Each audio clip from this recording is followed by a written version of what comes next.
Before we dive into today's episode, I have something truly special to share. Next September, I'll be leading an intimate women's retreat through the south of France and northern Italy, and you're invited. Picture this: mornings exploring the colorful markets of the French Riviera, afternoons sipping wine, and a hotel view with golden Mediterranean sunsets. Whether you love photography, food, or just want to reconnect with your playful creative self, this trip is designed for you. Spots are limited, so if all this sounds like your kind of adventure, please visit tourwithabsolutely.com and look for the tour France and Italy with Crystal. You can also send me a message or check out the show notes.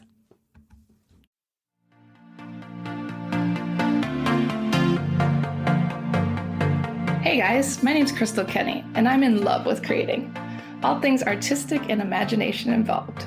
I'm an American girl who chased her creative dreams all the way to Paris, France, making a living using photography. This podcast takes you inside the stories of all the artsy folks I've met along the way and gives you that extra push to discover your creative gifts.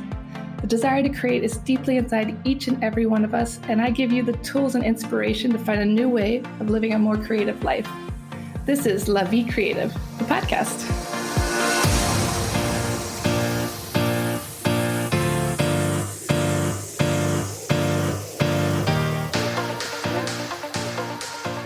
Welcome back to the show, Jessie. It's been a minute. Let us know what's been going on since we last chatted. Sure. Well, thank you for having me, first off. I think maybe we talked in 2020 or something. Oh, God. So a lot has happened. I had a baby in 2019, and I just published a new book called Thinking in Watercolor. Oops. Definitely. Yeah. I was taking a look at it. It's beautiful. And Thank you. let's talk a little bit more about the book, Thinking in Watercolor. What inspired you to write it? Sure. So, off the success of my previous books, New York in Stride and Paris in Stride, kind of had, carte blanche to do anything. And so, I teach at an art school in Paris, and I just feel like there's a general desire for people to learn watercolor. And so I thought, what is a way that I can, teach everything I've learned, and I've learned on my own as a self-taught watercolorist. And so I really kind of always came to it from the angle of, I moved to Paris when I was 22. I bought my first set of watercolors. I love to draw, but I didn't know what to draw, and I still hadn't found my voice yet. So in many ways, I wrote this book for a younger version of myself. And so, it's encouraging. It pulls you in. It's not just about copying botanicals or other watercolor pleasantries, but it's more about how to find your own voice using the techniques of watercolor at the same time. So nothing really exists like this yet, but it's been a labor of love. And as you know, books take many, many years in the making, and they should, because, it's a big opportunity, and you want to make sure that everything works and that it's tested and that it's a solid evergreen product. Exactly, especially with something like painting or cooking or things like that, where things actually have to work. It's Yes. important you write that correctly and explain a little bit about what it means to think in watercolor. Oh, that's a really good question. I think it's just more about, it's not just about, copying what you see, but it's about seeing the world like an artist and engaging in the world more profoundly. So I think, just being an artist, living my life, living in France, I see things a little bit more intensely. I'm a deep observer of color and the changing seasons. And it's more just about, giving yourself permission to live more artfully through the process of seeing and painting. Definitely. I think that's a beautiful way to think and like you said, teaching people to put their own voice on their watercolor paintings, which I think is a beautiful thing because like you said, watercolor is quite popular, and it's like finding your way to make it your own style and finding what you even want to paint. Yes, exactly. So the book has 30 exercises. You could do it all in 1 month for extra credit, but otherwise it's more just about the first 5 exercises are about drawing from life. So drawing things that actually exist, just to get your technique up to par. And then from there, it gets a little bit more conceptual about, reimagining yourself as a child, or imagining yourself with superpowers, or just, playful prompts to get you thinking and painting. And sometimes I feel like if you're new to an art practice, you just need restrictions sometimes just to kind of get you out of your thinking mind and into your creative brain, so to speak. Yeah, definitely. I think lots of times we need to dive into our heart a little bit more and get out of our brain, which is easier said than done. And Exactly. And yeah, in the book too, I think it's not just about, it's not results driven. It's more about, thinking 360 about the creative process. And so there are things like, what do you do when you're stumped? Do you scrap your watercolor or how can you save it? Or, thinking about things like the muse and inspiration. And it's not just about watercolor, but also about creativity and the whole process of engaging in something on a deeper level. now talk a little bit about your approach to imperfection. So you're really into imperfection and how does that show up in the book? Well, I am a self-taught watercolorist, so I think, I've had to figure it out on my own. And even, I've met people and showed them my work and they're like, oh, I can tell you're not academically trained. And I'm like, okay, well, what does that mean? But I think it's just I like to say that art isn't just about the masterpieces or the things hanging in the Louvre, but it's more about the scrap drawings that didn't work or the years that you've been trying to perfect something. I think if you're just always focused on the final result, then you're not enjoying the process of actually thinking about what a piece is going to be and all of the various steps that go into place to create something. And so I think, it's just about embracing the imperfection. And with watercolor too, there's so much that you can't control. It really is a choreography between the paint and the paintbrush and the water and, the amount of coffee that you've consumed in a day. So I think it forces you to not have the control that you might desire otherwise. And so that in itself may push you over the perfection ledge. So it's a new way to draw and to paint, but I think there are many rewards of using watercolor and being more mindful about how you put pigment to paper. Yeah, and I think it's interesting when people are like, you're not classically trained. It's like we're all just learning all the time, whether it's in a classroom or on our own. Like it's Yes, so and easy to yeah, learn. yeah, and style is very much derived from, not having the traditional book of watercolor and the right and the wrong. So, I encourage young watercolors to just, not feel like there's a right or a wrong, but just kind of trusting their instincts and seeing what happens because that's when, your actual style comes through. And, you can't buy style. You can copy people's styles, but it's best to have your own unique style. Yeah, and a lot of times when you're doing the classical training, it kind of forces you into a box. So it's kind of cool to Of course, that of step on course. a way too. So So talk it was kind of difficult, yeah, with navigating like, okay, so there are no rules, but then how do you fill up the book with, about rules. non-rule rules to say like, okay, this is, how do you see color? How can you try to, adjust your colors in specific ways? Or it's not prescriptive. It's more about, there's a little hand holding, but it's more about just guiding readers along on their journey. Yeah, it's more about feeling, which we could all use a little bit more Yes, of. totally, totally. So share some of your favorite excerpts or visuals from the book that feel especially meaningful to you. Wow. I actually haven't counted how many illustrations were created for this book, but there are many, many things that didn't make it too. But I think the cover image is a meditative reflection on some of the exercises of the book. So a lot of people think that, when you're starting in a creative practice, the goal is perfection, is, what's perfect and photorealism and all of this. But I like to say, photography exists for a reason and watercolor and illustration exists for another reason. So the cover image is exercise number 20. It's called Paint Me a Utopia, and it's a very meditative, slow process of layering rectangles and circles to paint your ideal world. So for me, it was, a very green Paris. And it seems like a simple exercise, but you're at the same time, you're forced to control your colors, to layer, to be patient, and also to suggest your utopia without saying too much. And so, and I was kind of happy too. There was a whole drawn out process of putting together the cover for the book. And so there are many other versions and paintings that I did, but finally they pulled this image from the inside and it just worked out perfectly for the cover of the book. So I feel like that was kismet in one way or another. Yeah, it's hard to pick a cover. I think that's the hardest part of a book some ways. It's like, Oh, I don't know, totally. It was pick the very cover. laborious. And then finally they pulled this. I was a little bit angry because I was like, oh, if only we would have known. And yeah, the whole process was happening in the month of August while I was on vacation. So I was like, you guys have got to be kidding me.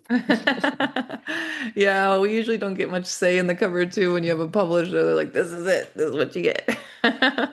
Yeah, I did have some say, but it's, there are many different parties involved, so it is Yeah. what it is. So Yeah. that's an image that I like a lot.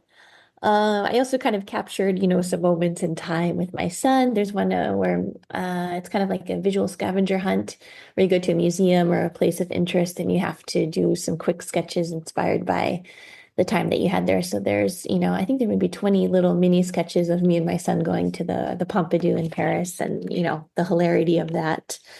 So that's just kind of like a nice little visual memento of that moment in time. Yeah, talk about how you add comedy into your work. I mean, I can see a Oh, lot of, that's new too. Yeah, I forgot to mention yeah, I've that. seen that evolution. It's really fun. You're even doing stand-up comedy now. Talk more about that. Yeah, so it was about 2 years ago. I was really sick. I think I had long COVID and I had double pink eye and was just completely trapped in my existence. I had a young kid at home. A lot of young parents know that they just bring all of the bacteria and the the germs home with them. So I just couldn't really fight whatever was going on within me. And I've always, I think I'm naturally funny in my opinion. And I've always I've always had some humor in my illustrations as well. And I studied theater in school, but I was always too afraid to audition and put myself out there. But I was watching the opening monologue of the Oscars. Jimmy Kimmel was hosting it, and something clicked within me, kind of like this deep, strike of lightning. And I thought, oh my God, I need to do stand-up comedy, which is a little bit contradictory considering I was sick in bed. But I think just through the process of living my life and becoming a mother, I feel like if I know I can do something, I'm not going to limit myself with fear. I'm just gonna just try. And so I signed up for an open mic and I wrote 5 minutes of jokes, and it's kind of been an addiction since then. I So love I that.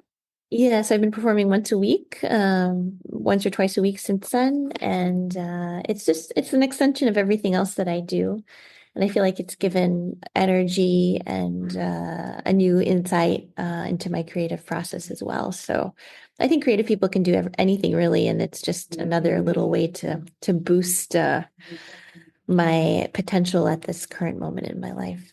Exactly. It all goes in a circle and helps us in another way. And what do you hope that readers will walk away with after reading your book? Well, I hope they find a way to love watercolor, and I hope that it meets them where they are, and just to understand that, you don't need to, if you're an illustrator or an artist, you don't need to have, I don't know, you don't have to reach to the moon to find inspiration, but that your best resource is really yourself and your lived experience. And so I hope it helps to encourage readers where they are and that they're able to just feel liberated to just start telling stories and not just copying things and set them on a path to greater understanding of who they are and understanding watercolor as well. All beautiful things that we could use in our lives. And let's talk a little bit about your new retreat, Paris Watercolor Retreat. Where is it? When is it? Tell us more. Thank you for asking. It is November 10th to the 14th, 2025 in Paris.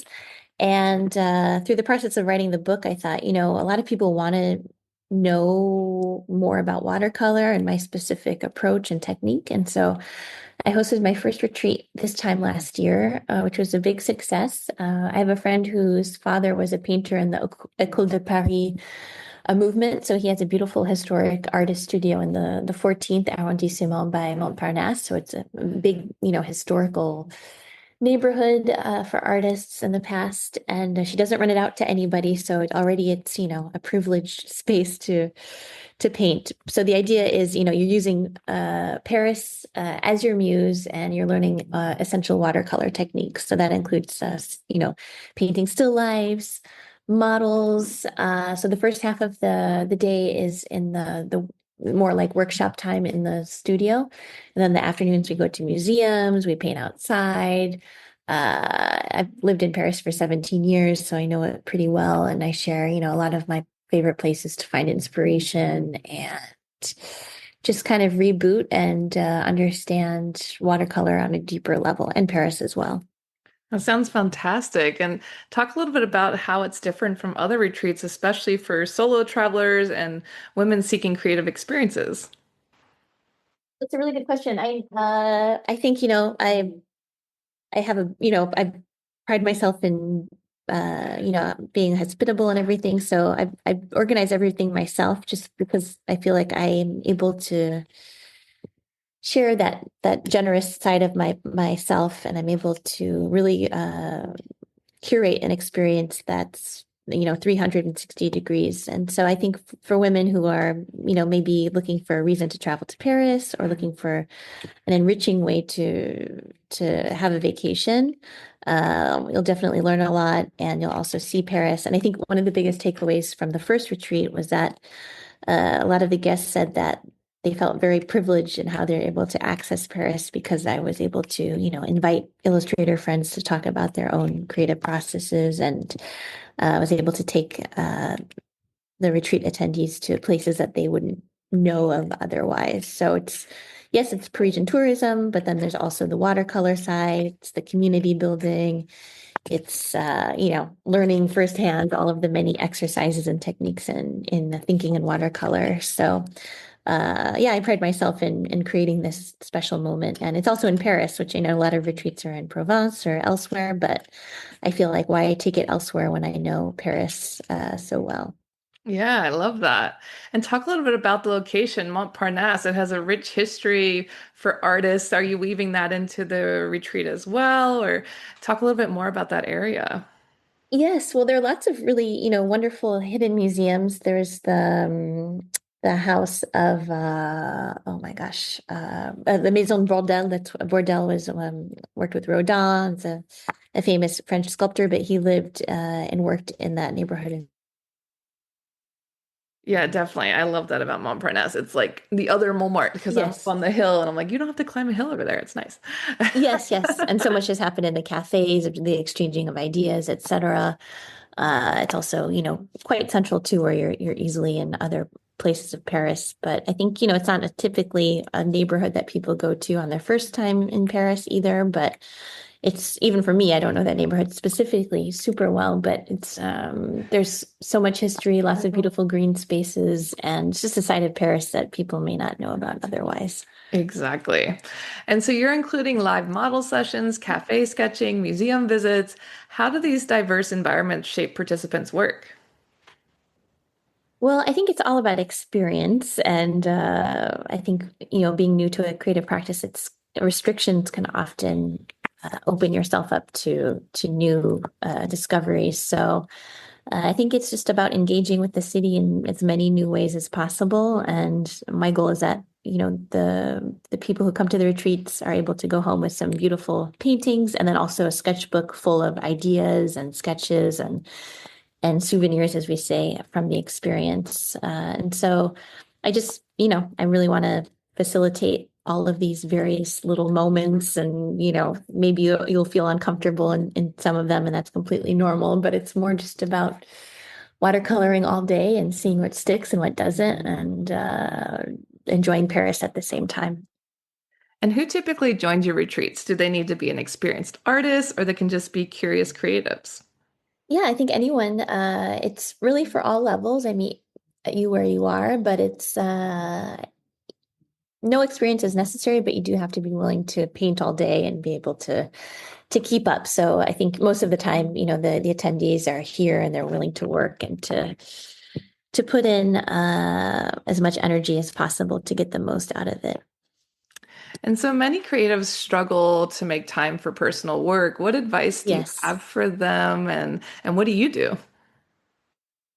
Well, I think yeah, the attendees in the previous retreat, a lot of them felt that way, where they like watercolor, but they never really felt like they were able to take it to the next step because they didn't have time, or they didn't know how to use it, or they just didn't have the space in their day-to-day life. But for me, I think it's, an exception because it is my life work. But I think I have my commissioned work and then other work that's professionally inclined, but I think, it's just kind of about feeling the moment. If I feel inspired to create something for myself, I'll grant myself, half an hour to knock out a small painting. I think it's also not just about the production of work, but also about, seeing the world on a deeper level. And maybe the act of not working sometimes is when the moment when the ideas are developing. So that could be, exchanging ideas, getting coffee with a friend, or going for a walk. Could be, engaging with culture, going to the movies, museums, etc. Even just if you see something beautiful, ask yourself why it's beautiful, and maybe the sun is setting and that changes all the colors that you see. It's just about being mindful about the world around you and asking yourself these deeper questions of, how color can impact what you see, and just being curious at all times. Yeah, rest is so important. It sometimes seems counterintuitive because you're like, I need to be doing my art, doing my work, but it's like actually just like hanging out and being bored is super important to our work too. Of course, of course. I think that's, the initial way we all found our voice as young artists, or, through childhood, just trying to pass the time. But it's yeah, I feel like if you're an artist and if you're a creative person, when you feel inspired, the work is going to do itself, but otherwise you're just going to have to rest, and it's a big part of the overall process. And what would you say to someone who's nervous about traveling alone to a retreat in a foreign country like this? Oh, it's a big step. I mean, I think it really helps to have something to do. And so if you're signed up for a retreat, you have your day structured for you, which is great. I'd say just, find ways to embrace the moment. I mean, I moved to Paris when I was 22, and I think there was something about, having no people had no idea who I was, and my identity was completely starting from from zero in some ways. And so you kind of have to re-look at your relationship to yourself and who you are and everything around you. And so obviously, if you come to Paris for a week, it's not the same experience, but I think that's one of the deepest things about travel as well, is it really asks you who you are in relationship to the world around you. Definitely. I think that's great advice. And how do you help participants stay connected to their creative momentum once they're back home? Do people stay connected, or is there anything else that goes on? Yes, well, it helps that the book Thinking in Watercolor is now out, so that can be a companion to everything that was learned in Paris. I also stay in touch a little bit as well, and offer that people who attend the retreat can contact me afterwards and share with me what they're working on. But hopefully, I instill in them the energy and the drive and the importance of creating work and how it makes you feel, not necessarily about the final product. And yeah, my hope is that people continue painting no matter where they are on their journey. Wonderful. And I always like to ask everybody how they define creativity. Maybe your answer has changed since the last 5 years. Oh, I can't remember what I said last time. I think it's just at the end of the day, it's a deep reflection on who you are and an impulse to share something with the world at large. I think that's a great answer. And where can people sign up for the retreat, pick up your book, and follow along? You can read more about the retreat on my website. It's my name, jessiekanelos.weiner.net. Maybe you can link to it below because it's kind of a mouthful. And you can follow me on Instagram as well, same name, where I share about the projects I'm working on and all of that. And otherwise, I'm on Substack as well. I have a Substack newsletter where I share, some of the principles and ideas from the book Thinking in Watercolor. It's called La Vie en Watercolor. I didn't steal the name from you. I promise. And that's on Substack as well. So if you want to hear more about, what I'm working on and ways to find inspiration and nourish your inner creative bug, that can happen there as well.